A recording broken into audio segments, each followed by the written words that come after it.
दोस्तों मैंने मानसून 2025 के वीडियो में पहले ही बताया था कि मार्च और अप्रैल में जैसे ही डब्ल्यूडी आगे की ओर निकलेंगे तो चाहे बारिश हो या ना हो तो तेज़ उत्तर पश्चिमी हवाएं चलेंगी, जिससे टेम्परेचर में काफ़ी अंतर देखने को मिलेगा। यानी कभी टेम्परेचर ऊपर पहुंचेंगे तो कभी उत्तर पश्चिमी हवाएं चलने की वजह से टेम्परेचर में काफ़ी गिरावट देखने को मिलेगी, जिसकी यही वजह है कि सुबह के समय अच्छा खासी ठंड इस सप्ताह देखने को मिली।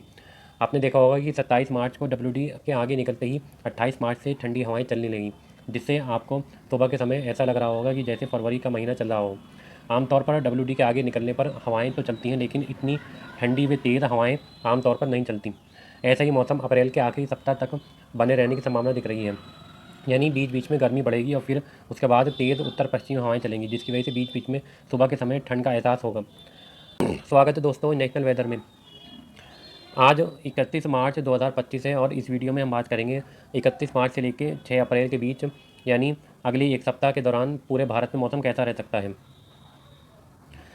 आइए सबसे पहले हम एक नज़र डाल लेते हैं पिछले 24 घंटे में मिनिमम टेम्परेचर की बात करें तो आप देख सकते हैं कि 30 मार्च को भी टेम्परेचर कई जगह पर पहाड़ों पर माइनस में बने हुए हैं। कादीकुंड में आप देख सकते हैं कादीकुंड में 2.6, श्रीनगर में 3.6, इसी तरीके से ऊना हिमाचल में 6.8, मनाली में 8.9, और अगर हम मैदानी भागों की बात करें तो चूरू में देख सकते हैं 11.5, जम्मू में 11.5, धर्मशाला में 11.6 और उमरिया मध्य प्रदेश में भी 11 डिग्री तक टेम्परेचर अभी भी बने हुए हैं। यानी कि 30 मार्च के आसपास इन सभी भागों में टेम्परेचर 3 से 4 डिग्री तक नीचे बने हुए हैं, और इसकी वजह यही कि तेज़ उत्तर पश्चिमी हवाएं लगातार चल रही हैं, जिसकी वजह से सुबह के समय टेम्परेचर में अच्छी गिरावट देखने को मिली है। अब अगर हम आने वाले दिनों के मौसम की बात करें तो इस सप्ताह पहाड़ों से लेकर मैदानी भागों में कई जगह पर मौसम में बदलाव देखने को मिलेंगे, जिससे पहाड़ों पर हल्की बर्फबारी व महाराष्ट्र मध्य प्रदेश से लेकर दक्षिण भारत और पूर्वी भारत और पूर्वोत्तर भारत के कई जगहों पर अच्छी बारिश की संभावनाएं बन रही हैं। सैटेलाइट इमेज में आप देख सकते हैं कि कुछ बादल जम्मू कश्मीर और हिमाचल के ऊपर दिखाई दे रहे हैं, लेकिन इनसे बर्फबारी या बारिश की संभावनाएं नहीं है। इसी तरीके से तो राजस्थान के पूर्वी और दक्षिणी भागों से लेकर पश्चिमी उत्तर प्रदेश के कुछ भागों पर बादल दिखाई दे रहे हैं, और महाराष्ट्र पर जो सर्कुलेशन फॉर्म होने वाला है उसकी वजह से भी कुछ बादल महाराष्ट्र के भागों पर देखे जा सकते हैं। शेष ज़्यादातर इलाके गुजरात की बात करें तो राजस्थान के उत्तरी भाग, पंजाब, हरियाणा, उत्तर प्रदेश के पूर्वी भाग, मध्य प्रदेश, छत्तीसगढ़, झारखंड, पश्चिम बंगाल, उड़ीसा, तेलंगाना, आंध्र प्रदेश, कर्नाटक तक मौसम साफ और शुष्क बना हुआ है। यहाँ पर कहीं पर भी बादल दिखाई नहीं दे रहे हैं। एक पश्चिमी विक्षोभ आप देख सकते हैं कि सऊदी अरब के पास बना हुआ है। ये 3 और 4 तारीख के आसपास जम्मू कश्मीर पर दस्तक देगा, जिसका सर्कुलेशन राजस्थान के दक्षिणी भागों पर बन जाएगा। इन दोनों सिस्टमों की वजह से कुछ बारिश की गतिविधियाँ मध्य भारत से लेकर दक्षिण और पूर्वी भारत तक दिखाई दे सकती हैं। 31 मार्च की मौसम की बात करें तो आप देख सकते हैं कि पहाड़ों पर मौसम लगभग शुष्क बना हुआ है। इसी तरीके से पंजाब, हरियाणा, उत्तर प्रदेश और राजस्थान में उत्तर पश्चिमी हवाएं चलती रहेंगी और मौसम पूरी तरह से इन इलाकों में साफ रहेगा। इसी तरह पूर्वी भारत में भी मौसम साफ और शुष्क रहने की संभावनाएं दिख रही हैं। लेकिन 31 मार्च को एक सर्कुलेशन महाराष्ट्र के ऊपर बनता हुआ दिखाई दे रहा है, जिसकी वजह से नमी वाली हवाएं आंध्र प्रदेश और उड़ीसा के रास्ते इस पूरे रीजन में पहुँचने लगेंगी। ये नमी वाली हवाएं गुजरात और मध्य प्रदेश तक पहुंचेंगी, जिससे आपको विशेष रूप से महाराष्ट्र के आसपास दोपहर बाद 31 तारीख की शाम या दोपहर को ही बादल दिखाई देने लगेंगे। मध्य प्रदेश के पश्चिमी जिलों और महाराष्ट्र के मध्य भागों पर हल्की बूंदाबांदी 31 मार्च के आसपास देखने को मिल सकती है।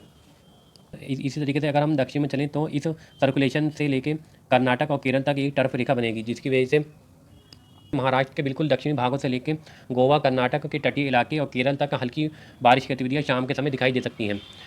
इसके अलावा पूर्वोत्तर के ऊंचाई वाले भागों में हल्की वेदर एक्टिविटी हो सकती है। असम में भी एक दो इस जगहों पर बहुत हल्की बूंदाबांदी देखने को मिल सकती है। बाकी पूर्वोत्तर राज्य साफ और शुष्क रहेंगे, सिर्फ बादल आते जाते रहेंगे। अंडमान पर हल्की बारिश की गतिविधियाँ 31 मार्च को दिखाई दे सकती हैं, जबकि लक्षद्वीप पर मौसम साफ और शुष्क रहने की संभावनाएं दिख रही हैं। 1 अप्रैल को महाराष्ट्र पर इकट्ठा हुई नमी का असर कई इलाकों पर देखने को मिल सकता है, जिसकी वजह से कई जगहों पर घने बादल बन सकते हैं। इस वजह से 1 अप्रैल की शाम को हल्की बारिश की गतिविधियाँ महाराष्ट्र के कुछ इलाकों से लेकर मध्य प्रदेश के बिल्कुल दक्षिणी भाग पर दिखाई दे सकती हैं। बाकी इलाकों में सिमिलर कंडीशन बने रहने की संभावनाएं दिख रही हैं। पहाड़ों पर मौसम साफ और शुष्क रहेगा। इसी तरीके राजस्थान के ज़्यादातर इलाके, पंजाब, हरियाणा, दिल्ली, उत्तर प्रदेश और बिहार, झारखंड, पश्चिम बंगाल, उड़ीसा तक मौसम साफ और शुष्क रहेगा। पूर्व उत्तर के ऊंचाई वाले इलाकों में बहुत हल्की बारिश की गतिविधियाँ 1 तारीख को भी दिखाई दे सकती हैं। दक्षिण में केरल और कर्नाटक पर बहुत हल्की बारिश की गतिविधियाँ दिखाई दे सकती हैं। तमिलनाडु पर भी हल्की बारिश की गतिविधियाँ आंतरिक इलाकों तक दिखाई दे सकती हैं। 2 और 3 तारीख के आसपास पहाड़ों पर एक डब्ल्यूडी पहुँचेगा और उसका सर्कुलेशन राजस्थान के बिल्कुल दक्षिणी भागों पर बनेगा। मध्य भारत में मेन वेदर एक्टिविटी 2 से 5 अप्रैल के बीच दिखाई देगी। जिसमें राजस्थान, मध्य प्रदेश, छत्तीसगढ़, झारखंड और महाराष्ट्र के कुछ इलाके शामिल हैं। गोवा से लेकर कर्नाटक के तटीय इलाके केरल तक बहुत अच्छी बारिश की गतिविधियाँ 2 तारीख से लेकर 6 तारीख के बीच दिखाई दे सकती हैं। राजस्थान की बात करें तो राजस्थान के मध्य दक्षिणी भाग जैसे पाली, राजसमंद, अजमेर, भीलवाड़ा, बूंदी, कोटा, झालावाड़, उदयपुर, प्रतापगढ़ के आसपास के भागों में 2 तारीख से लेकर 4 तारीख के बीच हल्की बारिश की गतिविधि गरज चमक के साथ में तेज़ हवाओं के साथ शाम को देखने को मिल सकती हैं। इसके अलावा इस सर्कुलेशन के बादल उत्तरी राजस्थान जैसे गंगानगर, हनुमानगढ़ से लेकर बीकानेर, झुंझुनू, सीकर, जयपुर, दौसा, करौली तक दिखाई देंगे। लेकिन यहाँ पर बारिश की संभावनाएँ कम है। बारिश की संभावनाएँ यहाँ पर इन भागों में सिर्फ 1-2 जगह पर दिखाई दे सकती हैं। बाकी पश्चिमी भाग जैसे बाड़मेर और जैसलमेर में मौसम साफ और शुष्क बने रहने की संभावना दिख रही है। मध्य प्रदेश की बात करें तो 2 तारीख को जैसे ही सर्कुलेशन राजस्थान के दक्षिणी भागों पर बनेगा तो 2 तारीख की शाम को ही मध्य प्रदेश के पश्चिमी भाग जैसे नीमच, मंदसौर से लेकर इंदौर, खरगोन, देवास, हरदा, भोपाल, गुना, शिवपुरी इन भागों और उसके आसपास में बहुत हल्की बारिश या बूंदाबांदी दिखाई दे सकती है। बारिश सभी ज़िलों में देखने को नहीं मिलेगी। कुछ हल्की बारिश की गतिविधियाँ कुछ ही ज़िलों में दिखाई देंगी और छोटे छोटे बादलों के पैच बनेंगे जो पूरब की ओर 3 और 4 तारीख के आसपास पहुँच जाएंगे। पूरब में चलें तो छिंदवाड़ा, सागर, दमोह, बालाघाट, जबलपुर, सतना और उसके आसपास के इलाकों पर ये बादल पहुंच जाएंगे, जिसकी वजह से बहुत हल्की बारिश की गतिविधियाँ या 1-2 स्थान पर तेज़ बारिश की गतिविधियाँ दिखाई दे सकती हैं। महाराष्ट्र की बात करें तो 1 तारीख से लेकर 4 तारीख के बीच महाराष्ट्र के उत्तरी भाग जैसे पालघर, नासिक, जलगांव, अमरावती से लेकर दक्षिण में ठाणे, मुंबई, अहमदनगर, हिंगोली, पुणे, सतारा, उस्मानाबाद में अच्छी बारिश की गतिविधियाँ देखने को मिल सकती हैं। धीरे धीरे ये बारिश की गतिविधियाँ 3 और 4 तारीख को दक्षिण की ओर शिफ्ट हो जाएंगी, जिसकी वजह से रत्नागिरी से लेकर कोल्हापुर, सांगली, लातूर ये सभी इलाके बारिश देखेंगे। छत्तीसगढ़ की बात करें तो छत्तीसगढ़ में 3 से 5 तारीख के बीच हल्की बारिश की गतिविधियाँ तेज़ हवाओं के साथ देखने को मिल सकती हैं। उम्मीद है कि सूरजपुर, बलरामपुर और इधर मध्य में रायपुर, भाटापारा से लेकर दक्षिण में कोंडागांव, बस्तर, सुकमा तक बारिश की गतिविधियाँ दिखाई दे सकती हैं। उत्तरी भागों की तुलना में दक्षिणी भागों में बारिश के होने की संभावनाएं अधिक हैं। इसी तरह झारखंड में डाल्टनगंज से लेकर गुमला, हजारीबाग, रांची तक हल्की बारिश की गतिविधियाँ दिखाई दे सकती हैं। पूर्वी भागों में देवघर, दुमका के आसपास के भी बहुत हल्की बूंदाबांदी या फिर बादल दिखाई दे सकते हैं। इसके अलावा पूर्वोत्तर के ऊंचाई वाले इलाकों में लगातार बारिश की गतिविधियाँ दिखाई देती रहेंगी, यानी कि अरुणाचल प्रदेश और असम के 1-2 स्थानों पर हल्की बारिश की गतिविधियाँ दिखाई देती रहेंगी। बाकी दक्षिणी राज्य मणिपुर, मिजोरम, त्रिपुरा में बहुत हल्की बारिश की गतिविधियाँ कहीं कहीं पर दिखाई देती रहेंगी। पहाड़ों पर भी 3 और 4 तारीख के आसपास WD का प्रभाव दिखाई देगा, जिसकी वजह से जम्मू कश्मीर और उत्तराखंड के ऊंचाई वाले इलाकों में बादल दिखाई दे सकते हैं। दक्षिण में 3 और 4 तारीख के आसपास केरल और तमिलनाडु पर भी बारिश की गतिविधियाँ दिखाई दे रही हैं।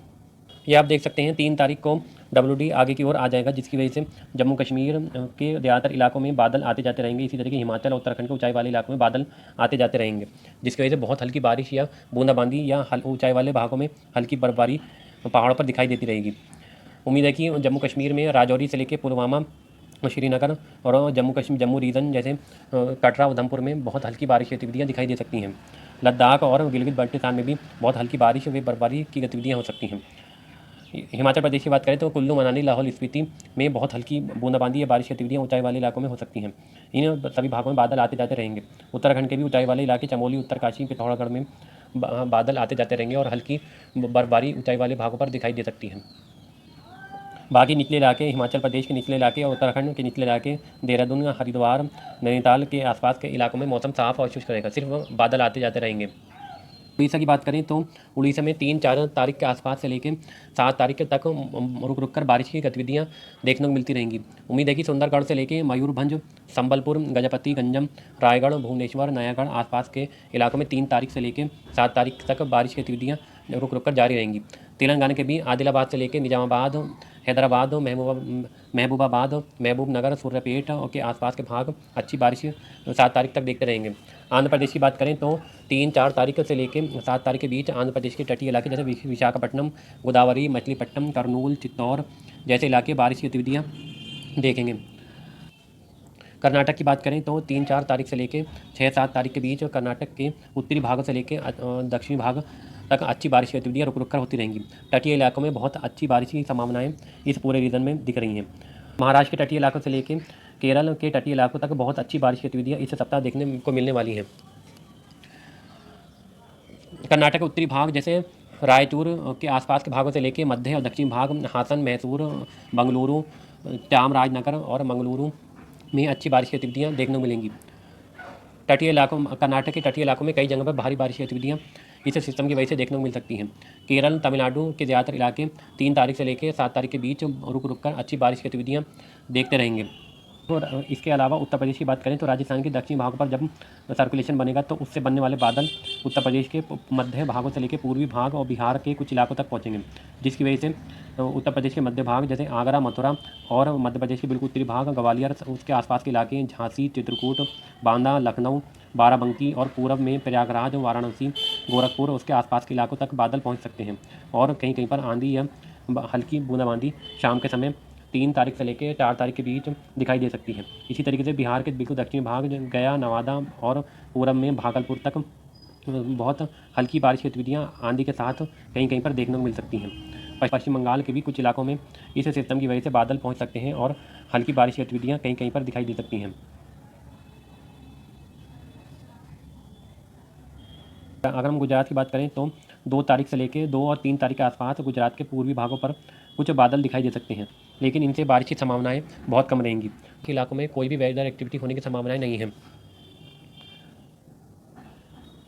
ये आप देख सकते हैं 4 और 5 तारीख के आसपास यह WD आगे की ओर निकल जाएगा, जिसकी वजह से उत्तर पश्चिमी हवाएं एक बार फिर से इस पूरे रीजन में चलने लगेंगी, जिसकी वजह से गुजरात से लेकर राजस्थान, मध्य प्रदेश, उत्तर प्रदेश, पंजाब, हरियाणा और पहाड़ों के ज़्यादातर इलाके साफ और शुष्क हो जाएंगे।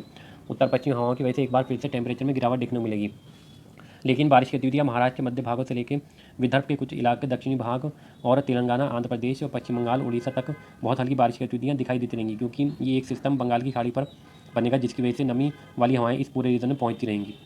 ये इस वजह से इस पूरे रीजन में यानी कि दक्षिणी भारत के ज़्यादातर इलाकों में बारिश की गतिविधियाँ लगातार जारी रहने की संभावनाएं दिख रही हैं और 10 अप्रैल तक इस पूरे रीजन में बारिश की गतिविधियाँ देखने को मिलती रहेंगी, क्योंकि यह सिस्टम तट के करीब पहुँचेगा। ये आप देख सकते हैं कि महाराष्ट्र के तटीय इलाकों से लेकर गोवा, केरल और तक बहुत अच्छी बारिश की गतिविधियाँ दिखाई दे सकती हैं। पूर्वोत्तर की बात करें तो आप देख सकते हैं 4 और 5 तारीख के आसपास पूर्वोत्तर के ज़्यादातर इलाकों में बारिश की गतिविधियाँ बढ़ रही हैं, क्योंकि यह सिस्टम पूरब की ओर पहुँच जाएगा। इस वजह से अरुणाचल के ऊंचाई वाले इलाकों में बहुत भारी बारिश की गतिविधियाँ दिखाई दे सकती हैं। असम, मणिपुर, मिजोरम, त्रिपुरा, मेघालय के इलाकों में भी बारिश की गतिविधियाँ रुक रुक कर होती रहेंगी। 5 और 6 तारीख के आसपास बिहार के कुछ पूर्वी भाग और पश्चिम बंगाल के इलाकों में बारिश की गतिविधियाँ देखने को मिल सकती हैं। 6 तारीख के आसपास आप देख सकते हैं कि यह सिस्टम चेन्नई के पास पहुंच जाएगा, जिसकी वजह से नमी वाली हवाएं इस पूरे रीजन में पहुंचने लगेंगी और बिहार, पश्चिम बंगाल, उड़ीसा, उत्तर प्रदेश के इलाकों पर पूर्वी हवाएं इस सिस्टम की वजह से चलेंगी। और एक आप देख सकते हैं सर्कुलेशन राजस्थान के उत्तरी भागों पर बन जाएगा, जिसकी वजह से उत्तर पंजाब, हरियाणा, पश्चिमी उत्तर प्रदेश में भी पूर्वी हवाएं चलने लगेंगी और टेम्परेचर में काफ़ी उछाल देखने को मिलेगा, क्योंकि दक्षिण से हवाएं इस पूरे रीजन में पहुंचेंगी। इस कारण इस पूरे रीजन में टेम्परेचर बढ़ने की संभावनाएं दिख रही हैं। इसके अलावा महाराष्ट्र के दक्षिणी भागों से लेकर केरल के तटीय इलाके और कर्नाटक के तटीय इलाके, गोवा पर बारिश की गतिविधियाँ रुक रुक कर जारी रहने की संभावनाएं इस पूरे रीजन में हैं। पूर्वोत्तर के इलाकों पर बारिश की गतिविधियाँ लगातार रुक रुक कर जारी रहेंगी। असम से लेकर अरुणाचल और दक्षिण के राज्य में बहुत हल्की बारिश की गतिविधियाँ रुक रुक कर जारी रहने की संभावनाएं दिख रही हैं। पहाड़ों की बात करें तो 6 और 7 तारीख के आसपास एक WD पहाड़ों के करीब से होकर गुजरेगा, जिसकी वजह से बादल जम्मू कश्मीर और हिमाचल के कुछ इलाकों में दिखाई दे सकते हैं। हो सकता है कि 6 और 7 तारीख के आसपास बहुत हल्की बारिश या बूंदाबांदी पहाड़ी इलाकों पर हो जाए। राजस्थान की बात करें तो राजस्थान में क्योंकि हवाएं इस पूरे रीजन में रेगिस्तान से होकर आएंगी, जिसकी वजह से राजस्थान और गुजरात में टेम्परेचर और महाराष्ट्र तक टेम्परेचर बढ़ने की संभावनाएं 6 और 7 तारीख के आसपास दिख रही हैं। अब अगर हम टेम्परेचर की बात करें तो आप देख सकते हैं कि 31 तारीख को मैक्सिमम टेम्परेचर पहाड़ी इलाकों पर ज़्यादातर इलाकों में 24 से कम ही बने रहेंगे। इसी तरीके से पंजाब, हरियाणा, उत्तरी राजस्थान, पश्चिमी उत्तर प्रदेश के इलाकों में भी टेम्परेचर 30 और 28 के आसपास ही बने रहेंगे। लेकिन आप देख सकते हैं कि गुजरात के कुछ इलाकों से लेकर महाराष्ट्र, विदर्भ और छत्तीसगढ़ के दक्षिण भाग, उड़ीसा पर टेम्परेचर बढ़ते हुए दिखाई दे रहे हैं, क्योंकि यहाँ पर सर्कुलेशन फॉर्म होगा जो दक्षिण से हवाएं अपनी ओर खींचेगा। क्योंकि हवाएं दक्षिण से होंगी, जिसकी वजह से इन हवाओं में नमी होगी और दक्षिण से आने के कारण ये हवाएं गर्म होंगी, जिसकी वजह से काफ़ी भीषण गर्मी इन पूरे रीजन में देखने को मिल सकती है। क्योंकि जब हवा में नमी ज़्यादा होगी तो गर्मी भी काफ़ी तेज़ महसूस होगी। इसके अलावा उत्तर प्रदेश के पूर्वी भाग और बिहार के ज़्यादातर इलाकों में टेम्परेचर 36 और 38 के आसपास बने रहेंगे और यहाँ पर उत्तर पश्चिमी हवाएं चलती रहेंगी। 1 और 2 तारीख के आसपास आप देख सकते हैं कि महाराष्ट्र के कुछ इलाकों में टेम्परेचर गिरता हुआ दिखाई दे रहा है। उसके रीज़न ये है कि यहाँ पर सर्कुलेशन की वजह से कुछ बारिश की गतिविधियाँ यहाँ पर दिखाई दे सकती हैं। इस वजह से इस पूरे रीजन में टेम्परेचर गिरता हुआ दिखाई दे रहा है। बाकी इलाकों में गुजरात, मध्य प्रदेश के और विदर्भ, छत्तीसगढ़, उड़ीसा में टेम्परेचर ऊपर ही बने हुए हैं, क्योंकि ये लगातार हवाएं इस पूरे रीजन में आती रहेंगी। ये आप देख सकते हैं 3 और 4 तारीख के आसपास महाराष्ट्र के मध्य भागों से लेकर मध्य प्रदेश के दक्षिणी और पूर्वी उत्तरी भागों तक टेम्परेचर गिरते हुए दिखाई दे रहे हैं, क्योंकि इस पूरे रीजन में जो सर्कुलेशन राजस्थान के दक्षिणी भागों पर बनेगा उसकी वजह से बारिश की गतिविधियाँ इस पूरे रीजन में दिखाई दे सकती हैं। इसी तरीके से छत्तीसगढ़ के उत्तरी भाग और दक्षिणी भागों पर भी और तटीय इलाकों में भी बारिश की गतिविधियाँ हो सकती हैं। लेकिन गुजरात के मध्य भागों पर अभी भी टेम्परेचर 40 से ऊपर ही बने हुए हैं। यह आप देख सकते हैं 4 और 5 तारीख के आसपास उत्तर पश्चिमी हवाएं चलेंगी। हालांकि मॉडल पश्चिमी राजस्थान में टेम्परेचर ऊपर दिखा रहा है, लेकिन मेरा अनुमान है कि राजस्थान के पश्चिमी भागों से लेकर मध्य भाग, पंजाब, हरियाणा, पश्चिमी उत्तर प्रदेश और मध्य प्रदेश के बिल्कुल उत्तरी भागों तक उत्तर पश्चिमी हवाओं का प्रभाव दिखाई देगा, क्योंकि WD को कुछ हल्की बर्फबारी पहाड़ों पर देकर जाएगा, जिसका असर 4 और 5 तारीख के आसपास देखने को मिलेगा। लेकिन 6 तारीख को एक सर्कुलेशन जब बंगाल की खाड़ी पर बनेगा तो दक्षिण से हवाएं इस पूरे रीजन में भेजने लगेगा, जिसकी वजह से टेम्परेचर एक बार फिर से बढ़ने लगेंगे। यह आप देख सकते हैं 6 तारीख के आसपास राजस्थान के ऊपर एक सर्कुलेशन बन जाएगा, जिसकी वजह से हवाएं रेगिस्तान से इस पूरे रीजन में पहुंचेंगी और उसका असर महाराष्ट्र पर भी दिखाई देगा। ऊपर से इधर से एक सर्कुलेशन चेन्नई के पास पहुंचेगा, जिसकी वजह से ये हवाएं इस पूरब की ओर इस तरीके से आने लगेंगी, जिसका असर पूर्वी उत्तर प्रदेश, बिहार, झारखंड, पश्चिम बंगाल, मध्य प्रदेश, छत्तीसगढ़ और विदर्भ तक दिखाई देगा और टेम्परेचर कई जगहों पर 42 और 45 डिग्री के आसपास पहुँच जाएंगे। लेकिन कर्नाटक के दक्षिणी तटीय इलाकों पर बारिश का दौर जारी रहेगा, जिसकी वजह से इस पूरे रीजन में टेम्परेचर 30 के आसपास ही बने रहेंगे। पूर्व उत्तर में भी टेम्परेचर कम बने रहने की संभावना है। पंजाब के बिल्कुल उत्तरी इलाके और हिमाचल, उत्तराखंड पर भी टेम्परेचर 30 से नीचे ही बने रहेंगे। नेशनल वेदर में अभी के लिए इतना ही। वीडियो में अंत तक बने रहने के लिए बहुत बहुत धन्यवाद।